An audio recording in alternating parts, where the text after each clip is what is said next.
नमस्कार, मनी गुरु की इस खास पेशकश में आप सभी का स्वागत है। मैं हूं स्वाति रायना। विदेश जाकर पढ़ाई करने वालों का आंकड़ा बढ़ता जा रहा है। साल 2023 में ही लगभग 7.5 लाख से ऊपर बच्चे विदेश पढ़ाई करने के लिए गए हैं।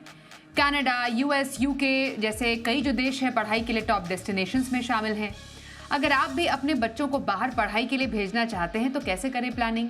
पढ़ाई के बढ़ते खर्च के लिए निवेश से बनेगी बात या फिर एजुकेशन लोन का लेना होगा साथ?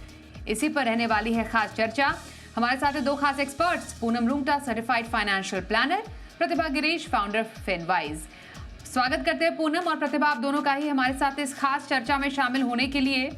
एक बहुत बड़ा सपना होता है, एक बहुत इंपॉर्टेंट गोल होता है किसी भी एक पेरेंट की लाइफ का कि उनका बच्चा अच्छी जगह पढ़ाई करे। और अब तो फॉरेन यूनिवर्सिटीज़, कॉलेजेस में पढ़ाई करने का एक काफ़ी अच्छा अपॉर्चुनिटीज़ भी बच्चों को मिलती है। जो आंकड़े भी कहते हैं लेटेस्ट कि पिछले 6 साल का मैक्सिमम जो नंबर है वो दर्ज किया गया है विदेश में जाकर पढ़ाई करने वाले बच्चों का। मोर देन 7.8 लाख बच्चे जो हैं वो पढ़ाई करने के लिए 2023 में ही गए। कौन से फैक्टर्स हैं, प्रतिभा मैं आपसे शुरू अगर करूं, कि जो कि विदेश में पढ़ाई करने के लिए सबसे पहले ध्यान में रखने की ज़रूरत है? क्योंकि बच्चे जा तो रहे हैं पर इतना आसान नहीं है फॉरेन एजुकेशन आज के टाइम में।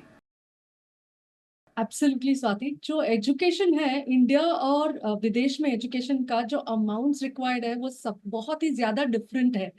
जैसे कि अगर आप इंडिया के अंदर बात करेंगे तो सबसे अच्छा एक यूनिवर्सिटी में जैसे फाइन आर्ट्स करना है, और अगर वो होम टाउन को छोड़ के हॉस्टल में रहने वाले तो भी साल का 10 से 12 लाख में उनका बजट ठीक हो जाएगा। मतलब 4 साल के लिए 40 to 50 lakhs बस हो जाएगा 4 साल की पढ़ाई के लिए। यही अगर एजुकेशन अब्रॉड करना है तो सालाना 50 to 60 lakhs लगेगा। ये 4 साल का पैसा एक ही साल में लगने वाला है, और 4 साल के लिए 50 अब 60 लगता है। तो अमाउंट जो है सेविंग्स का वो बहुत मैसिव है। और बच्चे जो है वो जल्दी डिसाइड नहीं कर पाते, यंग होते हैं, वो काफी टाइम बाद सोचते हैं कि अभी इंटरनेशनल करना है, 2-3 साल ही बच जाता है पेरेंट्स के लिए। तो हमारा सुझाव ये रहेगा कि अगर आपको थोड़ा भी इंक्लिंग है कि शायद बच्चा इंटरनेशनली पढ़ सकता है तो आप इंटरनेशनल के लिए सेव करना शुरू करें। अगर इंडिया सेव कर रहे हैं और बाद में इंटरनेशनल करना थोड़ा दिक्कत हो जाएगा, रिवर्स हो जाएगा, तो आपके पास एक्सेस होगा, कोई और गोल्स के लिए आप एलोकेट कर सकते हैं। एब्सोल्युटली। तो ये जो पढ़ाई है, विदेशी पढ़ाई है पूनम, विदेशी पढ़ाई मतलब विदेश में जाकर पढ़ाई करना, इसमें जो महंगाई की मार है वो काफ़ी बड़ा फैक्टर माना जाता है। एजुकेशन इन्फ्लेशन जो कि हम देख पा रहे हैं कि लगभग 11 से 12% है ईयरली, जो कि अपने नॉर्मल इन्फ्लेशन से लगभग दुगना है। मतलब आप तो इन्फ्लेशन को आप फैक्टर इन करते हैं, लेकिन एजुकेशन इन्फ्लेशन को भी आपको फैक्टर इन करना है। तो इस पूरे प्रोसेस में, इस पूरे इन्वेस्टमेंट के प्रोसेस में जो कॉस्ट ऑफ डिले है वो कितना भारी पड़ जाता है पूनम? मतलब अगर आपको अपने बच्चे को फॉरेन पढ़ाई करने के लिए भेजना है, हल्का सा भी आपको अंदाज़ा है कि हाँ मेरा बच्चा आज से 15, 16, 17 साल के बाद मैं चाहती हूँ कि उसको कहीं बाहर भेजूँ पढ़ाई के लिए, तो अगर उसमें प्लानिंग में थोड़ी सी भी देरी होती है तो वो जो इन्वेस्टमेंट प्लानिंग है कैसे बदलती है? स्वाति, इसमें जैसे प्रतिभा ने बहुत अच्छे से समझाया कि इंडियन एजुकेशन और बाहर जाके पढ़ने के बीच में जो फर्क है वो इतना बड़ा है कि आप एकदम से डिसीजन नहीं ले सकते। इसलिए प्लानिंग तो हमें पहले से करनी ही होगी, वो तो तय है।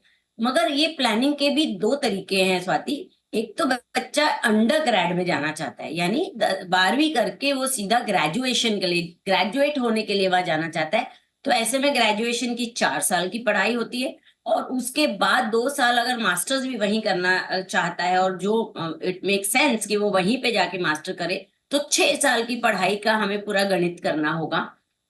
और वहीं बच्चा अगर सिर्फ उसके माँ बाप और बच्चा डिसाइड करता है कि वो ग्रेजुएशन के बाद अब्रॉड पढ़ने जाना चाहता है सिर्फ मास्टर्स करने के लिए, तो वो महज 1.5 साल का एक टाइम फ्रेम होता है जिसके लिए उन्हें सारी तैयारी करनी होगी। तो बहुत फर्क है अंडर ग्रेड में जाना और ग्रेजुएशन के बाद जाना, ये भी समझना होगा। तो वहीं जहां अगर आप इन्फ्लेशन की बात करें, उसके साथ साथ अब्रॉड पढ़ाई में एक और बहुत महत्वपूर्ण फैक्टर इन करने वाली बात है, वो है जो डेप्रिसिएशन ऑफ रूपी against the foreign currency, for example US में बच्चा पढ़ना जाना शुरू इस साल गया है और उसका 80 रुपीज 82 रुपीज में अगर डॉलर का भाव कन्वर्जन में मिल रहा है, तो जो वो 6 साल की पढ़ाई करेगा अंडर ग्रेड और ग्रेड, तो 6 साल में जो रूपी डेप्रिसिएशन भी होगा उसे भी फैक्टर इन करना है। So there are two things उसमें उन्हें फैक्टर इन करना होगा। तो जितना जल्दी शुरुआत करें, जैसे प्रतिभा ने बताया कि अगर आपका बच्चा जाना चाहता है कि नहीं जाना चाहता है वो अभी तय नहीं है, आपका बच्चा छोटा है, मगर अगर हम इसे अपने बच्चे की जो हम वेरियस प्लानिंग करते हैं, जैसे हम उनके education, higher education, study abroad भी उसी में ले लें, उनकी शादी, इस तरीके के जो 3-4 हमारे देश में बच्चों के की तरफ के जो गोल्स होते हैं उसमें ये डाल दें और एक अलग पोर्टफोलियो बनाएं उसमें और करें। अगर समझो बच्चा नहीं जाता है अब्रॉड, तो वो पैसा किसी और गोल के लिए जब हम रिव्यू करते हैं सालाना एक पोर्टफोलियो का, उसमें ये फिर वापस उसको रिव्यू करके चेंज किया जा सकता है। तो अगर आपको खुद फंड करना है और आपको 2 चीजें, इन्फ्लेशन और रूपी का डेप्रिसिएशन दोनों फैक्टरिंग करनी है, तो डिले करना बिल्कुल भी सही नहीं हो। बिल्कुल, तो डिले करना बिल्कुल सही नहीं है। तो प्रतिभा, ये मान लिया जाए कि बच्चे के पैदा होते ही उसकी पढ़ाई की प्लानिंग शुरू हो जानी चाहिए, क्योंकि पढ़ाई का जो ये पूरा एक दौर है काफ़ी लंबा चलता है। पहले शुरुआत, अब तो नर्सरी एडमिशन से पहले भी एक स्टेप होता है, आप बच्चे को क्रैश में डालते हैं, डे केयर में डालते हैं, प्री स्कूल में डालते हैं, फिर नर्सरी में डालते हैं, फिर पूरी उनके स्कूल की पढ़ाई होती है 12वीं तक। 12वीं के बाद फिर हायर एजुकेशन का पूरा सिलसिला शुरू होता है। मानिए अब किसी ने प्योरली उच्च शिक्षा के लिए एक प्लानिंग की शुरुआत की, से बच्चा पैदा हुआ और उसने किसी पेरेंट ने सोचा आफ्टर 21 ईयर्स मुझे एक हायर एजुकेशन के लिए बच्चे को बाहर कोई MBA कोर्स कराना है, कुछ कराना है, उन्हें पैसों की ज़रूरत पड़ेगी। अब आज की तारीख का MBA कोर्स मानिए फॉर एग्जांपल 25 लाख का होगा, तो 21 साल के बाद तो इन्फ्लेशन जोड़कर करोड़ों में पहुंच जाएगा। तो कैसे तैयारी करनी चाहिए? और इसमें अगर आप थोड़ा थोड़ा 5-5 साल का डिले कर देते हैं, आपने सोचा आज नहीं 5 साल के बाद प्लान करेंगे या 10 साल के बाद प्लान करेंगे, तो कितना खामियाजा एक तरीके से निवेश में भुगतना पड़ सकता है और कितना ज्यादा बर्डन पड़ सकता है किसी पेरेंट पर ज्यादा पैसे इकट्ठा करने का। ये बहुत ही अच्छा क्वेश्चन है। आपके पास जो सबसे करीबी दोस्त रखना चाहिए इन्वेस्टमेंट जब आप निवेश कर रहे हैं, तो समय अगर है आपके पास तो आप बहुत कुछ कर सकते हैं। अगर कोई बच्चा पैदा होता है या फिर 3 साल 4 साल 5 साल में भी अगर आपने शुरू किया उसका लॉन्ग टर्म इन्वेस्टिंग के लिए, तो आपके पास बहुत समय है। 13 साल है अंडर ग्रेजुएट एजुकेशन के लिए। तो आप अगर इतना समय लेके चलते हैं तो थोड़ा बहुत आप रिस्क भी ले सकते हैं कि अगर इक्विटी का क्या है कि शॉर्ट टर्म में वॉलेटाइल रहेगा, लेकिन लॉन्ग टर्म में आपको बहुत अच्छा रिटर्न्स मिलेगा। तो आपके पास 13 साल या 18 साल है तो आप बहुत अच्छा रिटर्न्स वाले प्रोडक्ट चुन सकते हैं और इसमें इन्वेस्ट कर सकते हैं। मान लीजिए आपने सोचा ये इंपॉर्टेंट नहीं है और आपने जाने दिया, और 4 साल या 5 साल पहले अगर आप इन्वेस्ट करना चाहते हो तो आपके पास वो जो दोस्त है वो थोड़ा दूर चला गया, तो आपके पास टाइम नहीं है, तो आपको रिस्क कम वाले प्रोडक्ट्स में इन्वेस्ट करना पड़ेगा। रिटर्न्स भी कम है, तो बहुत ऐसा होता है ना कि बहुत तेज भागो एक ही जगह में रहने के लिए। आप बहुत पहले स्टार्ट करते हो तो स्टेप अप स्टेप वगैरह करके थोड़ा थोड़ा अमाउंट से आप बहुत आसानी से इकट्ठा कर सकते हो। यही आप 4-5 साल पहले करोगे तो ना रिस्क ले सकते हो, रिस्क नहीं लोगे तो रिटर्न भी उतना ही आना है और बहुत ज्यादा आपको इन्वेस्ट करना है।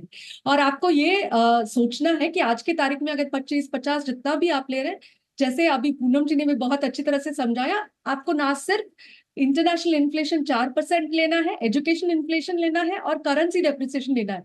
तो अगर आप सोचोगे कि 7-8% से भी बढ़ता है तो हर 10 साल में डबल हो जाएगा। आज 50 लाख है, 10 साल बाद 1 करोड़ हो जाएगा पर साल का खर्चा। ये एक बेंचमार्क लेके चलना है कि इतना तो हमें प्लान करना ही होगा। एब्सोल्युटली। तो देरी पड़ सकती है भारी, तो अभी से अगर आपको तैयारी करनी है तो अभी लंबे अवधि की प्लानिंग करेंगे तो थोड़ा थोड़ा पैसा डाल के आप बड़ी पूंजी इकट्ठा कर सकते हैं। यही प्लानिंग आप थोड़ी देर से करेंगे तो उसी पूंजी तक पहुंचने के लिए आपको ज़्यादा पैसे अपने निवेश करने पड़ेंगे। तो ये स्मार्ट प्लानिंग करना बेहद ज़रूरी है। अब निवेश स्ट्रैटेजी की तरफ आ जाते हैं। पूनम, क्या लगता है आपको एक लॉन्ग टर्म बच्चों की पढ़ाई की प्लानिंग के लिए, चाहे वो विदेश में पढ़ना चाहते हैं, यहाँ पर किसी अच्छी यूनिवर्सिटी कॉलेज में पढ़ना चाहते हैं, तो कैसे प्रोडक्ट्स में इन्वेस्ट करना चाहिए जो कि महंगाई को मात दे? स्वाति, मुझे लगता है कि ये जो पर्टिकुलर गोल है इसको बहुत ही साइंटिफिकली डिजाइन करके स्ट्रेटेजिकली प्लान करनी चाहिए, किसी प्रोफेशनल से मिलके।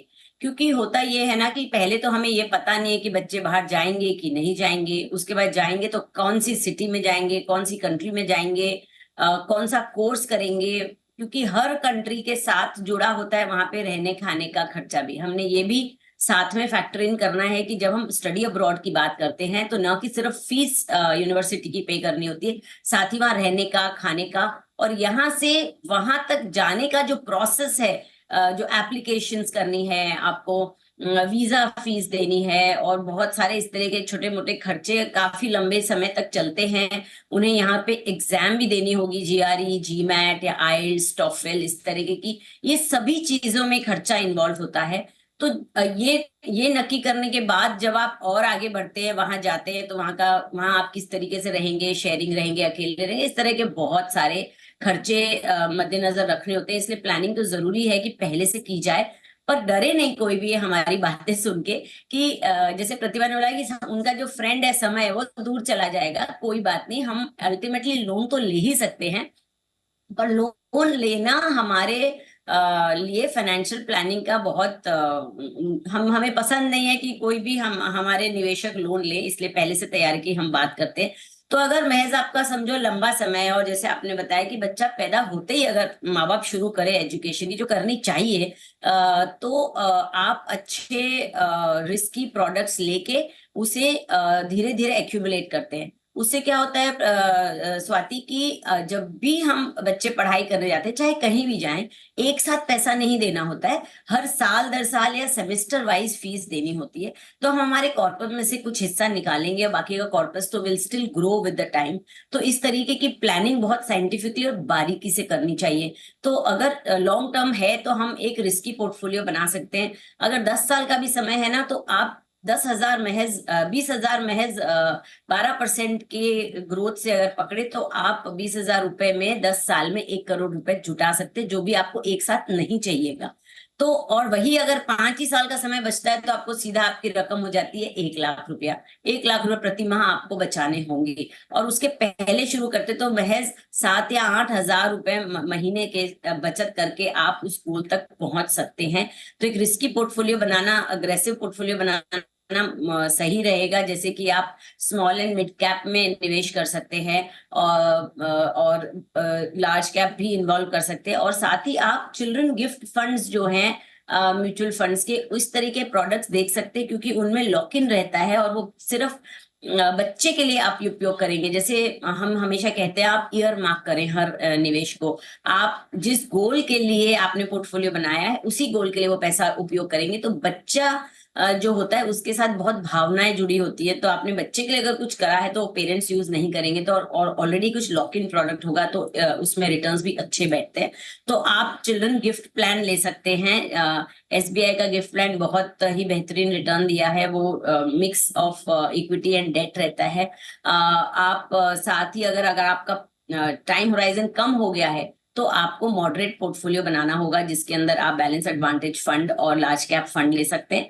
और अगर आपके पास 2 या 3 ही साल का समय है, यानी बच्चा 12वीं में आ गया है और वो डिसाइड करता है उसे बाहर जाना है, तब तो आपको बिल्कुल ही कंजर्वेटिव पोर्टफोलियो बनाना होगा, जिसमें डेट ज्यादा होगा और इक्विटी कम होगा। बिल्कुल, तो एक मिक्स पोर्टफोलियो बनाने की ज़रूरत है। लंबा होराइजन है, थोड़ा एग्रेसिव रख सकते हैं, जितना छोटा होगा उतना थोड़ा आपको कंजर्वेटिव रखना पड़ेगा। तो ये एक नॉर्मल जो भी किसी तरीके की प्लानिंग होती है उसमें शुमार होता है। वेरी क्विकली प्रतिभा, आपकी तरफ से फंड्स जो कि long term to short term education planning में बच्चों के काम आ सकते हैं। लॉन्ग टर्म अगर आप बात करें तो थोड़ा मिड कैप, थोड़ा स्मॉल कैप और थोड़ा लार्ज कैप सब होना चाहिए, तो बेस्ट होगा मल्टी कैप फंड। तो एक ही फंड में ना इन्वेस्ट करें, लेकिन अगर आप एक ही में करना चाहते हैं तो निप्पॉन मल्टी कैप फंड में इन्वेस्ट कर सकते हैं। अगर मीडियम टर्म 5 साल का आपके पास टाइम है तो आप पराग पारिक जैसा फ्लेक्सी कैप फंड में इन्वेस्ट कर सकते हैं। इसमें इंटरनेशनल इन्वेस्टमेंट्स खुद ही बिल्ट इन है, लेकिन अगर आपके पास सिर्फ 3 साल बचे हैं तो 3 साल में आप प्योर इक्विटी में नहीं इन्वेस्ट कर सकते, तो आप बैलेंस एडवांटेज फंड या आईसीआईसीआई प्रूडेंशियल के बैलेंस एडवांटेज फंड या एडवाइज या कॉम्बिनेशन ऑफ बोथ इसमें इन्वेस्ट करें। तो जहां तक हो सके इतना बड़ा अमाउंट आप इकट्ठा कर रहे हैं तो एक पोर्टफोलियो बनाएं, लार्ज स्मॉल मिड कैप का, इफ इट्स लॉन्ग टर्म, और 3-4 फंड में इन्वेस्ट करें। सिर्फ एक में करना I don't think it's a good idea. Education loan good loans में माना जाता है, जो कि आप लेकर अपने बच्चों की पढ़ाई को फंड कर सकते हैं, लेकिन प्रायोरिटी रहनी चाहिए पहले आप निवेश करें, स्ट्रैटेजी बनाएं, फिर जो कमी पेशी रहती है उसको एजुकेशन लोन से आप पूरा कर सकते हैं। क्योंकि पिछले 10 सालों में हमने देखा एजुकेशन लोन लेने वालों का आंकड़ा भी 200% से ज़्यादा बढ़ा है। सबसे ज़्यादा 2012 से 2022 के बीच में 10 सालों में बच्चों के लिए एजुकेशन लोन लिए गए हैं। मतलब पूनम, समझा जाए तो एजुकेशन लोन एक अच्छा तरीका हो सकता है इफ यूज्ड वाइजली बच्चों की पढ़ाई के लिए। एब्सोल्युटली स्वाति, जैसे मैंने पहले भी कहा कि बिल्कुल घबराने की जरूरत नहीं। अगर आपके पास फंड्स नहीं है तो बच्चे बाहर नहीं जा सकते, ऐसा बिल्कुल भी नहीं है। एजुकेशन लोन बहुत ही बेहतरीन तरीका है। जैसे आपने बताया कि इट्स अ गुड लोन। आपको उसका जो इंटरेस्ट पे करते हैं, पहली बात तो उसमें भी आपको इजाफा मिलता है, आपको टैक्स रिडक्शन मिलते हैं अंडर 80E, और साथ ही आपको ईएमआई तुरंत भरने की जरूरत नहीं है। किसी भी पेरेंट के ऊपर ये तुरंत लोड आने की जरूरत नहीं है कि बच्चे के लिए लोन लिया और उसका फिर ईएमआई का बर्डन माँ बाप पे पड़ा। बच्चा पढ़ाई करके 1 साल के अंदर या जॉब मिलने के 6 महीने के अंदर, विच एवर इज अर्लियर, उसके बाद वो लोन का रीपेमेंट शुरू कर सकता है, ईएमआई शुरू कर सकता है। और ये अमूमन देखा हुआ है कि बच्चे बाहर जब पढ़ते हैं तो उन्हें अच्छे सैलरी जॉब मिलते हैं, जिससे वो बहुत आराम से ये लोन की भरपाई कर देते हैं। और बहुत नहीं, मोस्ट ऑफ द टाइम वो बहुत जल्दी जल्दी, यानी जो पूरा पीरियड अवेलेबल है 10 साल 15 साल, उतना वेट नहीं करते, 3 या 4 साल में वो अपने लोन को रीपेमेंट कर देते हैं। तो इस तरीके से भी आप कर सकते हैं, क्योंकि वहां इंटर्नशिप भी बच्चे जब करते हैं उससे भी उन्हें अच्छी खासी इनकम होती है। तो बहुत लोड लेने की जरूरत नहीं है। अगर आपने देरी कर दी है और आपका बच्चा बाहर पढ़ने जाना चाहता है तो आप बिल्कुल एजुकेशन लोन के थ्रू भेज सकते हैं, क्योंकि इस लोन में न सिर्फ एजुकेशन फीस, बाकी और भी जो वहां रहने खाने के खर्चे होते हैं बच्चे के, वो भी इंक्लूड करके आप लोन ले सकते हैं। बिल्कुल। और बैंकों से तो डेफिनेटली प्रतिभा एजुकेशन लोन मिलना आसान होता है, but just like any other loan, best से बेस्ट लोन चाहिए और अच्छे से अच्छा ऑफर लेना है तो कैसे पहचाना जाए, क्योंकि कई बार नए ग्राहक होते हैं, उनको समझ नहीं ज़्यादा होती है, तो किसी गलत डिसीजन में भी ना पड़ जाए। तो एजुकेशन लोन लेने से पहले किन बातों का ध्यान रखने की ज़रूरत है? एजुकेशन लोन में भी सबसे इम्पोर्टेंट बात तो इंटरेस्ट रेट है। अगर आप देखेंगे बैंक्स जरूर पूछते हैं कि कौन सा यूनिवर्सिटी में क्या पढ़ाई करने चाहते हैं, तो उसके हिसाब से वो इंटरेस्ट रेट्स बताते हैं। तो इंटरेस्ट रेट्स तो देखना ही है। एक और चीज आपको याद रखना है, मोस्ट पेरेंट्स को ये लगता है कि हम बच्चों को बर्डन नहीं करना चाहते, जहां तक हो सके सारा बर्डन हम खुद ले लें। तो अगर आपका सोच ऐसा है कि हम एजुकेशन लोन लेंगे तो अपना करियर स्टार्ट करने से पहले बच्चे के ऊपर बहुत बड़ा बोझ आ जाएगा। तो इसका भी एक छोटा सा तरीका है, अब एजुकेशन लोन ले ले, लेकिन अगर उसके ऊपर इंटरेस्ट पे इंटरेस्ट अक्यूमुलेट होता है तब ना बनेगा बड़ा सा बोझ। तो ये आप एक काम कर सकते हो, आपने एजुकेशन लोन ले लिया, जो सबसे बेस्ट इंटरेस्ट रेट दे रहा है वहीं से ले लिए, और प्रोसेस भी इजी होना चाहिए, कोई कोलैटरल मांगता है कोई नहीं मांगता, ये सब आप देख के ले लेंगे। और उसके बाद जब तक उसका पढ़ाई चालू है, तो अंडरग्रेड के लिए जा रहे हैं तो 4 साल के लिए बच्चा पढ़ाई करने वाला है, वो 4 साल में आप इंटरेस्ट जरूर भरिए। जैसे पूनम जी ने समझाया था, प्रिंसिपल नहीं बनना, सिर्फ इंटरेस्ट बनना है। इससे ऐसा होगा कि 4 साल बाद सिर्फ प्रिंसिपल अमाउंट और उसके आगे का इंटरेस्ट बच्चे को पे करना पड़ेगा। तो बहुत बड़ा बर्डन नहीं रहेगा उनके ऊपर, कंपाउंड नहीं होगा उनका लोन का तरीका। तो ये भी जरूर याद रखें और ये ना सोचे कि ज्यादा बोझ नहीं डालना है बच्चे के। बिल्कुल। तो ये ध्यान में रखने की ज़रूरत है। एक बच्चे की तैयारी कैसे होनी चाहिए? हमने सब एस्पेक्ट से बात की पूनम, कि पेरेंट्स को कैसे प्लान करना चाहिए, पेरेंट्स को निवेश करना है, पेरेंट्स अपने ऊपर बोझ ले लेते हैं, लेकिन जो बच्चे भी कई इमोशंस के थ्रू गुजरते हैं जब वो विदेश में पढ़ाई करने जाएंगे, उनके लिए एक नई सिटी है, नया कंट्री है, नया शहर है, नए लोगों से मिलना जुलना है, उनके लिए भी काफ़ी चैलेंजेस आते हैं। तो एक बच्चे की तैयारी फॉर फॉरेन एजुकेशन कैसी रहनी चाहिए? बहुत ही इम्पोर्टेंट सवाल है स्वाति, कि नया कल्चर, नया शहर, नया देश और नई लैंग्वेज, कुछ बहुत कुछ बदलता है बच्चों के लिए। जब वहां जाते हैं तो उन्हें मन लगाना बहुत कठिन होता है। तो जितनी बारीकी से, जितने लंबे समय तक तैयारी करेंगे, उतनी वो एक्यूरेट तैयारी कर पाएंगे। जब बच्चों का एडमिशन हो जाता है ना स्वाति, तो उन लोगों के ऑनलाइन ग्रुप्स बन जाते हैं, जिसके तहत वो एल्यूमिनाई जो होती है उनके यूनिवर्सिटी की, जिसे वो चूज करते हैं, वो उन्हें पहले से ही काफी सारे कुछ चीजें बता देते हैं कि उन्हें फॉर एग्जाम्पल जाके रहना कहाँ है, कितना कॉस्ट होगा रहने का, खाना कहाँ मिलेगा अच्छा, और किस किस तरीके के सब्जेक्ट्स उन्हें चूज होंगे। बिकॉज जो यहाँ की पढ़ाई है और वहाँ की पढ़ाई में बहुत ज्यादा अंतर है, इसलिए बच्चों को पहले से पढ़ना होगा, वो सबकी तैयारी करनी होगी। साथ ही जो हम कॉस्ट की बार बार बात करते हैं, तो बच्चे खुद भी बहुत सारे ऐसे स्कॉलरशिप के ऑप्शंस हैं जिसके लिए बच्चे ऑप्ट कर सकते हैं और पहले से तैयारी करके अपनी फीस पहले से कम करवा सकते हैं। तो स्कॉलरशिप का रास्ता भी बच्चे चुन सकते हैं, और बहुत ग्रांट्स मिलते हैं। इंडियन गवर्नमेंट की तरफ से भी बहुत ग्रांट्स हैं, और बहुत बड़ी बड़ी टाटा और बिरलास की भी ग्रांट्स चलती हैं, उन्हें भी अप्लाई कर सकते हैं। तो तैयारी तो बच्चों को बहुत जम के करनी होगी, पेरेंट्स को भी साथ में जम करके करनी होगी, क्योंकि ये एक बहुत बड़ा हर एक बच्चे के लाइफ में बहुत बड़ा जंप होता है अगर उन्हें विदेश में पढ़ने जाना हो। तो इसकी तैयारी तो बहुत सोच समझ के, बारीकी से और इन्फॉर्म्ड रह के करनी चाहिए। बिल्कुल। तो आप अगर प्लानिंग कर रहे हैं बाहर जाकर पढ़ाई करने की, या फिर भारत में ही रहते हुए किसी टॉप मोस्ट यूनिवर्सिटी में या फिर कॉलेज में पढ़ाई करने की, तो कॉन्फिडेंस तो इज़ द की, पर बाकी तैयारियां भी पहले करनी ज़रूरी है। और जो पेरेंट्स जिनके बच्चे छोटे हैं वो चाहते हैं आगे आने वाले टाइम में उनके बच्चे अच्छी यूनिवर्सिटीज़ में जाए, तो आपको अभी से प्लानिंग की शुरुआत करनी है। इस पर ज़्यादा बातचीत करने के लिए पूनम, प्रतिभा दोनों का बहुत धन्यवाद करेंगे। रुकते हैं एक ब्रेक के लिए, देखते रहिए जी बिजनेस।